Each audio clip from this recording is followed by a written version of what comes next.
Lord, thank you very much for your faithfulness and goodness to us. Thank you for the whole week that we completed, for your grace and mercy. Now we ask, Lord, for your direction, for your mercy and grace to us. Allow us to understand and to truly remember your goodness to us, Lord. Thank you, Lord. We appreciate, Lord, you completed the book of Revelation. Today is our last session. So may you be with us, O Lord, in Jesus' name. Bless someone, encourage someone, enlighten someone, and bless everyone who pray. In Jesus' name, amen and amen. Praise the Lord. So, tapos na po tayo, excited naman ako sa book of Genesis.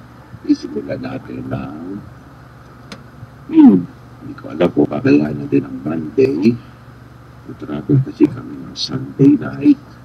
Natin, pero wala natin problema. Ano? Ikita pa. Praise the Lord, praise of God. Ayaw pa magpakita. Okay, ano lang. Okay. Genesis na tuloy. Revelation chapter 22, verse 12 up to verse 20. Okay, masahan ko na. And behold, and behold, I am coming quickly, and my reward is with me. Wow, reward is with me. To give to everyone according to his work. I am the Alpha and the Omega, the beginning and the end, the first and the last. Blessed are those who do his commandments, that they may have the right to the tree of life, and may enter through the gates into the city. But outside are dogs and sorcerers and sexually immoral and murderers and idolaters and whoever loves and practices a lie. I, Jesus, have sent my angel to testify to you these things in the churches. I am the root and the offspring of David, the bright and morning star. The spirit of the bride says, come. And let him who say, come. And let him who thirsts come. Whoever desires, let him take the water of life freely. For I testify to everyone who hears the words of the prophecy of this book.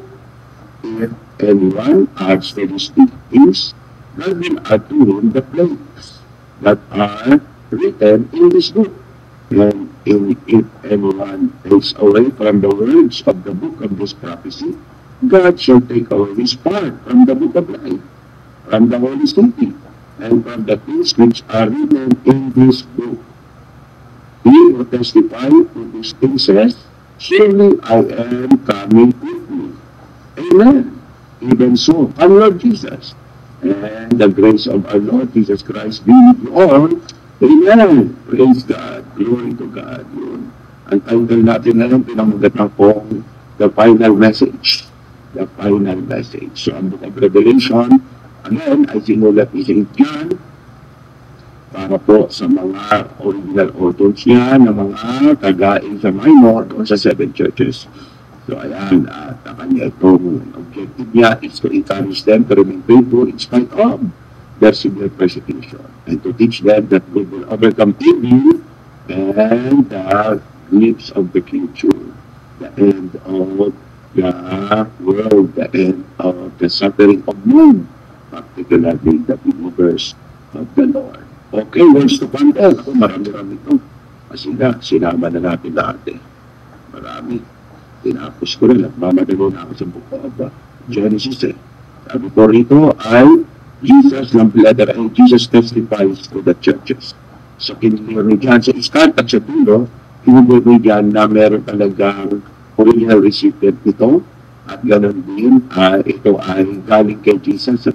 Sinabi ni Jesus kay John, nagpadala siya ng kanyang angel para ito ay maisulat. So, ang message in Jesus, I am coming quickly. And I am coming quickly. Ano na? Kung yung sinabi ni Jesus na coming quickly, pag tinawag natin sa time zone natin, para tagal-tagal naman. Pero ang kanyang mindset is on time. So Jesus is on his time. in his time. Diba? Sabi ng Ecclesiastes, in his time. Not in our time, but in his time. So iba ang timetable ng Lord. Ikalawa, mahalaga na maunawaan natin, God is fulfilling every piece of prophecy, piece by piece. You know? Every piece of prophecy, piece by piece. So, kung sakali man na parang ang tagala, mula 2,000 years ago na yan, so kasi po ang talaga expectation, nabalik siya during the time of the persecution. Kung nangyari yun, hindi tayo pinanganak, hindi na tayo inabot. So, talagang mabuti ang Diyos kasi yung time niya, isinama tayo sa plano ng Diyos. Kasama tayo sa plano ng Diyos. Akala kasi ng mga unang Kristiyano, sila lang. Kasi gano'n talaga. Marami tayong misunderstood sa Scripture. Pero part tayo. Diba sabi ng book of Colossians that God, before we were born, God foreordained us. So kasama tayo sa grand plan of God. Kasama pati yung mga ipinanganak ngayon na ngayon pa lang kasama yung hindi yan accident. Okay, my reward is with me to everyone according to the works. Yan. So, this reward, it's not about salvation, Yung reward na yun, it's not about salvation. It's about it's about good works and obedience that we have done out of service to God. Yun. Yan. Kaya tayo mga nag-reserve sa Lord, na nag-church pag Sunday, nag-volunteer sa church, gumagawa ng mabuti, sumusunod sa utos. Hindi, malaga pa rin ang utos, Kung dito, ang utos kasi sa New Testament, yung two greatest commandment. Love the Lord your God with all your heart, with all your soul, with all your mind. And the second is, love your neighbor as yourself. Yun yung compact ng Old Testament. Pero, para maintindihan natin yung compact command ni Lord, kailang puntahan mo pa rin ang Old Testament, sa Book of Exodus. How do you love the Lord your God with all your heart, with all your soul, with all your mind? Kailangan, no, do not eat the name of the Lord in vain, no, idolatry, all of the Sabbath, yan, lahat yan. Lahat ng yan ay bahagi ng Ten Commandments. O doon naman sa Sabbath, nagkakaroon ng dalawang application, yung isa talagang day, yung isa naman sunod ang Sabbath. Mahalaga, once a week tayo ay may rest of worship na Lord. Ay kung talagang Sabbath, gawin natin. Maganda yun kung available. Patulog sa church natin, meron tayong Saturday service, may tayong Sunday service, everyday ang ating service. Ang mahalaga, we obey the Lord God Almighty. Yan. Lord, sabi niya, I am the Alpha, the Omega, the beginning, the end, the first, and the last. So may tatlong inulit-ulit, na parang synonyms naman. Pero siyempre, merong iba't ibang application yan. Yung implication, ang una, Alpha and the Omega. So the Lord is declaring that He is the reason for all things. He is the Alpha and the Omega. Yung Alpha power, the power. He is the power to begin and the power to end. He is the Alpha and the Omega. He is the reason of all things. He is the one who makes things to begin. Yan. So reason is the Alpha and the Omega. Lahat na nangyari sa mundo ito ay because He has the power to make it to happen.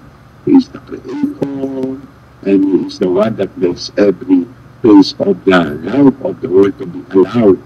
Yan. Yung sinabi lang the beginning and the end, and the beginning and the end, ito naman po ay nagbibigay ng implication that He is the maker of all things. The beginning is the cause of all things. Yan. The cause of all things. So meron pong effect, cause and effect. Meron pong cause and effect. It is the cause of all things. Lahat po, alam mo, paano tayo napunta sa mundo ito? Tayo, effect na lang tayo. Hindi tayo cause, effect tayo. Diba? God said, let us make man in our own image. Yan. God make us to become needed. Yan. Because the cause is God, we become the effect. Yun. Parang ganun. Meron pong rule sa buhay at sa mundo na cause and effect. Halimbawa, why bad things happen to good men? Yan. Understanding the cause and effect sa tulong. Yan. Tuturo ko yung mangyari doon sa necro. Kasi po yung bawal yung mga bakit may nasa aksidente, bakit may bata pa lang namamatay na, yun. Meron tinatawag na cause and effect. Sometimes we blame God, pero pala product of the cause and effect. Accident is not the cause, it's the effect. Ano ang cause? Isang driver na lasing. So yun ang bakit siya lasing? Wala kasi sa kanya si Jesus. So, bakit siya wala sa kanya si Jesus? Matigas kasi ang puso niya. Ba't matigas ang puso niya? Makasalanan kasi siya. Siya yung cause. Ang effect, yung pagdadrive na nakaka-accident. So yun po yung effect. Okay. Sure, yun naman yan. And, wrong decision. Yan. Look toward the cause. Wrong cause and effect. Anyway, number 3, ayun, the center of all things. The first and the last. The first and the last. The most important. Yan. Importance naman. Yung the first and the last. The importance. He is the center of all things. Jesus Christ is the not only the cause, but the center of all things. Siya ang pinakamahalaga. Kaya ako dapat sa buhay natin siya din ang pinakamahalaga. Number 2, blessed are those who do His commands. Yan. So, ini-imply lang na ang pagsunod sa Diyos, mahalaga pa rin. Kaya kasi nga, hindi pwedeng faith without action. Kaya ang galing ng wangin siya, balansyado. Parang buong Bible sa Book of Revelation. Yung iba po, explanation lang. Yung Book of Revelation ang talagang conclusion. Kaya pag nabasa mo ang buong Bible, mas maintindihan mo ang Book of Revelation. Kaya hindi talaga rin siyang binabasa itong Book of Revelation. Pero pwede rin muna. Okay, may yan. So ano yung mga blessing? So that 7 blessings there. Kasi sa Bible, puro Revelation may 7 blessings. Sabi yan ay bibigyan ng right to the tree of life. Pero yun na, kasi po, save me itong mga to eh. Kaya po, may right to the tree of life. Tapos may enter to the gate of the city. Yan. Di ba doon sa city na doon yung temple? Pero ang temple ay literal na temple na building. Only the glory of God. So dito, di ba doon sa temple na doon ay mga nagsiserve sa Lord. Servants ang ito, ibang grupo ito. Church din ito, pero ang grupo nila, ito lang yung mga hindi sila nagkaroon ng talagang paglilingkod sa Lord na katulad ng marami sa atin. Sila ay believers, papasok sa langit, pero sila malabang ay hindi katulad ng maraming naglilingkod sa Lord na ang panahon at oras ginagawa sa paglilingkod sa Diyos. Iba may sarili pa rin buhay, pero safe sila. Yan. Ano ba i-compare? Mayroon pa kasi nga baka mamali ako yung sabihin. Pero may na-idea ako. Kaya naka-idea ako yun. Ayun. Mahalaga. Lahat naman to nasa langit. Kaya iba't iba rin ang role, iba't iba din ang privileges. Iba't iba ang privileges nila. So ito, papayagan lang makapasok sa city. Papayagan doon sa Holy City. Pero doon sa glory of God na 10% God, hindi sila. So, mayroong iba't iba. Kumbaga sa parang ngayon din, sa buhay natin sa mundo, diba sa church, mayroon talagang a-attend ka lang, kung oras ng service, meron rin pwede kang pumasok anytime. Diba? Ikaw sa Toronto, yan, kapag ikaw, pag Sunday, pasok ka lang ng pasok, Sunday, diba sa pinto. Pero pag ibang araw, mag-doorbell ka, yan tatanungin ka kung bakit ka naroon. Pag may sinabi, bisa tatanungin pa. Pag ako ang gusto mo ko sa palimbawa, tatanungin, tawagan mo na ako, Pastor, may ka-appointment na kayo. Ako wala. Yung dumating ko kasi gusto may makausap. Most of the time, siyempre, sabihin ko, okay. Pero pagka hindi ko kilala, sabihin ko hindi mo muna dahil kung bakit. O kasi baka ano-ano lang yung gusto mo gawin. Anyway, so yung bihira naman yung wala pa ako maalala na tanggihan. Wala pa ako maalala na tanggihan. Except wala ako doon. So, ganun din po sa langit. Ay iba't iba. Ito yung mga isang evidence na iba't iba ang privileges sa kalamitan. Hindi pare-parehas. Doon sa langit lahat, pero meron doon yung papayagan ng Lord mag-serve sa Kanya to see His face in face-to-face. May iba hindi pa rin. May iba hindi pa rin. Nakikita lang the glory. Pero sa langit na. Ay, okay na yun. no? Okay na yun. Pero, ano no, kung siguro, kung ang impact nito ay magkaroon. Siyempre, iba talaga. Iba yung nag-sacrifice ang buong buhay nila. Iba yung mga banjing-banjing lang. Ano, iba yung ang binigay, types. Iba yung binigay 100%. Kasi iba pa buhay nila, types lang binigay. Hindi yung buong buhay. Hindi naman. Yung mga iba talagang buong buhay. Hininto ng pangarap. Yung iba, hindi na nakapag-asawa. Yung iba ay napatay. Napatay. Dahil sa pananampalataya, iba siyempre ang reward mo. Iba siyempre ang reward mo. Okay, last na po, sabi rito, ay hindi pa. But outside, yung outside of the city, so representing hell, and yung dogs, yan. Ang dogs dito ay Philippians chapter 3 verse 2, ang patubas. Ito yung mga people of violence, yung mga violent people, hindi doon papasok.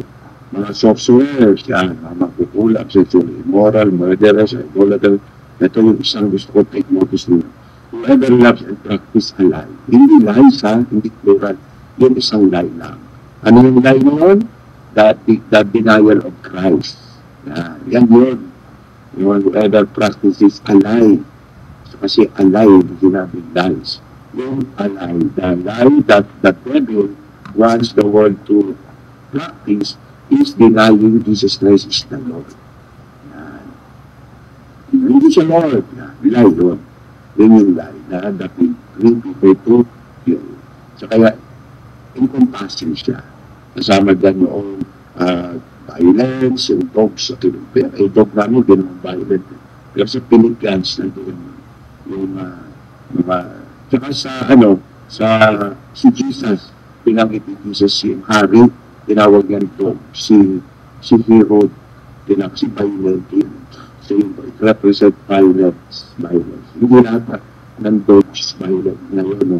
Nung unang panahon, pag ito ngayon, nakagagat na ulit. Bari, meron pa rin yun. Yan. So lahat ng yun ay dahil doon sa last. Lahat ng yun dahil sa last. Because whoever loves and practice a lie. Yun ba? Jesus is not God. Yun ang pinapractice. Kung maniwala dyan. Kaya yung mga believers during that time, na-encourage na naman dito. Sabi ko, Jesus sent his angel to testify this to John for the churches na pangitihan. Kaya hindi na natin kailangan pa. Jesus is the root of and offspring of David. So ito kaya ako ini-imply ni John na talagang si Jesus is the Lord and the Savior, fulfillment of the prophecy, offspring of David, na binigay sa kanya. Nagkausap niya si Lord. Dito po, one-on-one talk sila ni Lord dito. Yung part po na ito, na sinabi sa kanya kay John, behold, I am coming. Tapos sa verse 16, I, John, have sent my angel to testify these things in the churches. So ito po ay concluding message ng Lord kay John na ako ito. So, kasi di ba may angel sa kausap. Ngayon naman, sabi ni John, ay ni Lord Jesus, ako ito. Niladala ko yung angel. So, i-start na sinunod si Jesus eh. Tapos bigla lumitaw yung angel, nag-usap na sila, di ba? Ang sabihin mo, pumasok sila. Ang galing ano? Kasi normal yun eh, di ba? Parang, isa sa atin, kami, no? Practice, di ba? Sa counseling ng marriage. Usually sa counseling ng marriage, ako muna ang kausap, and then ipapasa ko. Doon, di ba? Pastor Buena, Pastor Ramil, o sino ng pastor. And then sabihin mo, ako ulit. Anong ganon? Sabi ko, may natutunan ko saan natutunan mo. Ang ating pastor ay tinapod dyan, pinadala namin para ikaw ay kausapin, turuan ko. So, in a way, parang ganun. Si Jesus sa start, tapos bigyan dumating. Tapos ang dulo lumabas niya si Jesus. At sinasabi ni Jesus, lahat ng sinabi sa iyo, ha? Ito lahat yun. At ako ito, sabi ni Jesus kay John, I send my angels to you. Yan, para to tell you these things for the churches. Sabi ng duty ni Jesus para ito sa mga churches. So ngayon, sa mga rin nag-isipin, message ito sa kanilang time. Ngayon, sa ating panahon, message ito sa all time, all season, at sa all Christians, sa all churches, regardless of location. Sipat nga siya ng scripture. Okay na, hindi magmamadali na ako. Warning, letter B na tayo. Ay, ito muna, haba. Para may isa pa. The Spirit and the bride say, yun. The Spirit and the bride say. Ito po, dito makikita natin ang 100% unity ng Church and the Holy Spirit. Yung Holy Spirit talagang, ngayon kasi nalalabag pa natin siya eh. Pero itong time na ito, nag-mature na ng gusto ang Church. Kaya talagang alay siya sa Holy Spirit. Diba? Kasi mahirap sabihin na perfect na natin ang leading ng Holy Spirit. Sablay pa rin. Minsan nami-miss pa rin natin ang guidance ng Holy Spirit. Pero dito talagang may unison sila. Especially on the message of Jesus to come. The Spirit and the bride shall, which is implying the unity of the Spirit and the Church. To come, Lord Jesus, come. Come na, Lord. So, sumunod, let him who your soul come. So, sino ito nag-i-invite? So, ang nag-i-invite, siyempre, ay ang Spirit and the bride pa rin. So, part ng message ng Church ay lumalik ka na, Lord Jesus. So, ini-invite ka na. So, tapos, sa last po, sabi nito, let him who first come. So, ini-invite naman niya. Ang Church naman, una kasi, kausap niya, bumalik ka na. And then, in-address niya sa mga tao. Lord, Lord, Lord, Lord, come.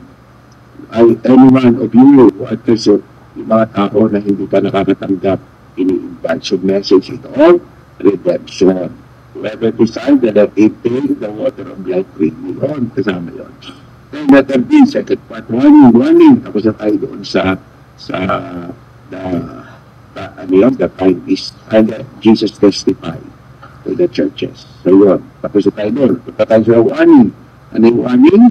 Huwag daw tayo, do not act or deduct the prophecy of this book. So, huwag natin dadagdagan. Huwag din babawasan. Ano pa mayroon sa magdadagdag? Sabi dyan, if anyone add, God will add to him the plaques or plagues. Plagues, ano pa pronunciation? Plagues or plaques. Plagues. Written. O, yung mga sumpa dito, yung mga lumukaan lupa, tinamaan na kung ano, tinamaan ng angel, na ganito na nagpapatay ng gano'n. So, lahat yung idadagdag yun. So, kung magdadagdag daw, no, grabe, no?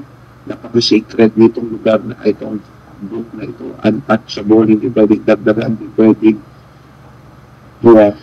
kung babawasan naman, sabi nito, kung babawasan mo naman ito, it takes away. God will take away his part in the book of life. Na kung buburahin ang pangalan sa book of life. Tapos, kaya yung mga nagsasabing hindi nawawala ang salvation ay ano, pag nagbabinawasan mo pala ang book of Revelation, ay ito tinapos natin ano. Kung hindi, nabawasan natin. Wala. Ayan. Tapos ano pa, aalisin pa ang pangalan mo yun. Tapos hindi ka pa papapasukin sila yun. Dahil sa ang pangalan mo sa book of life, hindi na papapasukin sa city, sa ano yun? Holy City. Yan. Yung pati mga blessing tanggal. Mga blessing tanggal. So I think ito hindi ako futuristic kundi ngayon maging ngayon.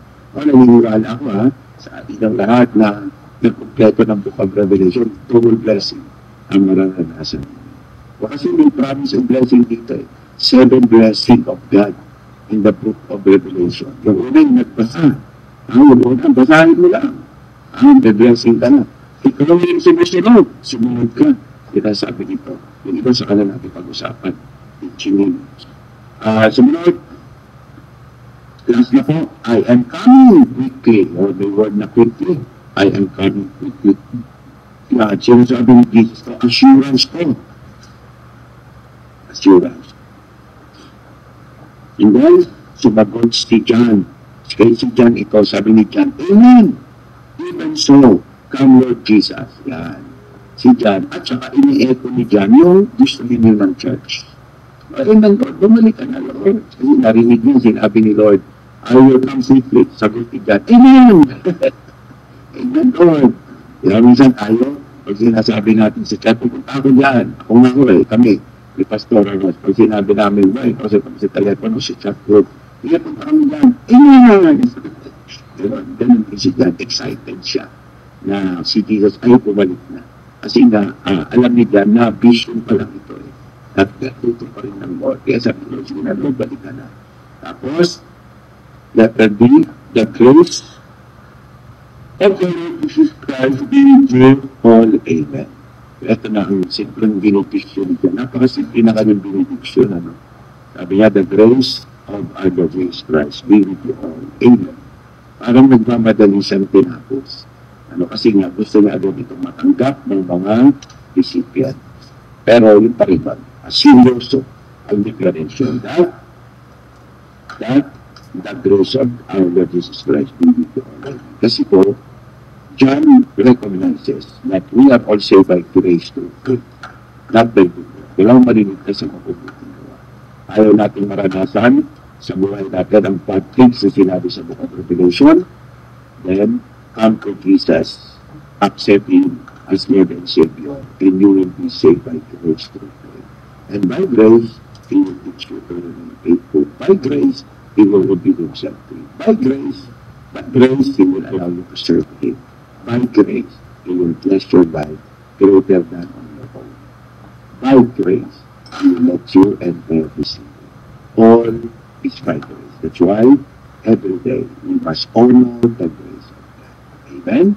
So, ayun po, ang buong story ng buong Book of Revelation. Okay, pakpakan natin. So, ano nga natin ang MP1 ako? Ito po ang MP1, napakasimple. Message, Jesus is coming soon and I must be ready. Yan. So, yun ang message ng buong Book of Revelation. Jesus is coming soon and I must be ready. Ano ang promise? Jesus is coming for me and for you. Yan po ang promise ng Lord sa buong Book of Revelation. Jesus is coming for you and for me. So everyone who believes He is coming. Hindi kasama yung mga ayaw. Doon sa kanila parusa. Sa mga naging remain faithful, kayo ang babalikan ng Panginoon. Amen? Tayo ang babalikan ng Panginoon. Amen. Hallelujah. Ano ang command? Ano ang command? Proclaim Jesus is coming soon. Pwede yun. Ang ikalawa, obey the word of the Lord. Obey. Kasi nga po, hindi po pwede maligtas sa pamamagitan ng pagsuway sa kanyang kalooban. Our salvation, ano ang obey natin? Believe on the Lord Jesus Christ. That is the command of the Lord in order to be saved. So that when Jesus returned, we will be saved. Warning. Anong warning? Jesus is coming soon. So, huwag na magpaligoy-ligoy, huwag nang panjun-panjun sa buhay Kristiyano. Dapat seryoso tayo sa buhay Kristiyano. Araw-araw isipin natin kung tayo nag-work, kung tayo ay nagdadrive, kung tayo ay may kinakausap, kahit tayo inis tayo. Remember, the Lord is coming. And remember, the Lord is there. Kaya bago ka magalit, isipin mo muna nandiyan si Lord. Hindi ka magagalit. Iisip ka sanang gumawa ng masama, hindi mo na kasi mahiya ka na. So, consciousness that God is there. And consciousness that Jesus is coming soon. Ano ba? Application na. Application. Because Jesus is coming very soon, I must always be prepared to meet Him. Yan. So that's why dapat lagi tayo mahanda. Lagi tayo mahanda. Mga kapatid, lagi tayo mahanda. Seryoso si Jesus. Pero, tayo na lang na. Oh Lord. Thank you Lord, kami po excited. Pero hindi po kami pag-aalala. Excited kami because we know you are faithful Lord. Pag-aalala kami Lord dahil baka tumating ka ng aming buhay ay matagpo ang hindi handa. Kaya Panginoon, we pray to the Holy Spirit. Holy Spirit, make us ready. Help us to grow in our faith. Help us to love Jesus more. And help us to reach you. Tulungan mo kami, Holy Spirit. Tulungan mo kami na totally talaga magkaroon ng self-denial. Tulungan mo kami to endure our affliction, including persecution. Tulungan mo kami huwag magkaroon ng compromise sa buhay mo. Though it's not popular to live, to be a Christian in any generation. Help us, Lord God, to remain faithful to you. Tulad ng message ng buong Book of Revelation, that we remain faithful in spite of severe persecution. And thank you, Lord, for the assurance that we will overcome evil. Thank you, Lord, that if we suffer any form of injustice, if anyone of us have suffered anything that is unjust for whatever reason, thank you, Lord, for the assurance your justice will be served. And thank you, Lord, you know the future. That's why we hold on to you. Panginoon, dalangin namin na kawing matagpuan ng tapat matino, maayos, gumagawa ng inyong kalooban. Kung meron pa po sa aming pabanding-banding, give us a chance to make it right. Seryoso sa buhay. Salamat, Panginoon. Natin po namin ang iyong pag-iingat at sa pagtunog ng trompeta sa iyong duling pagwawaling. Kami, Panginoon, ay kasama sa iyong tatanggapin. Lord, kung hindi man makapaglingkod sa iyo dyan sa kalamitan, makapasok kayo po kami. Malaking pinasalamat po. And we know we are saved, not by our own goodness, but because God is good, He sent Jesus Christ into this world to be our Lord and Savior. Lord Jesus, we reaffirm our faith to you. You are our Lord and our Savior. We every day, we prove that truly you are the Lord and Savior of our life. Lord Jesus, come. Come, Lord Jesus. And we say to those who are thirsty, come to the Lord Jesus and take the water of life freely. Salvation is still open to everyone while Jesus is not yet returned. Don't wait it too late. Receive it today, for tomorrow might be too late. This is our final session of the Book of Revelation. This is number 491. Being broadcasted here in the beautiful place of Leamington, Ontario, Canada. The Instasible with Pastor Rose. Good day, everyone. Good night, Philippines. If the Lord will tarry, see you again on Monday, if not Tuesday. Pagpay na tayo ng isang araw kaya. O, teka muna. Meron pa kami sanay tayo ng pahinga. Nauna, tingnan natin.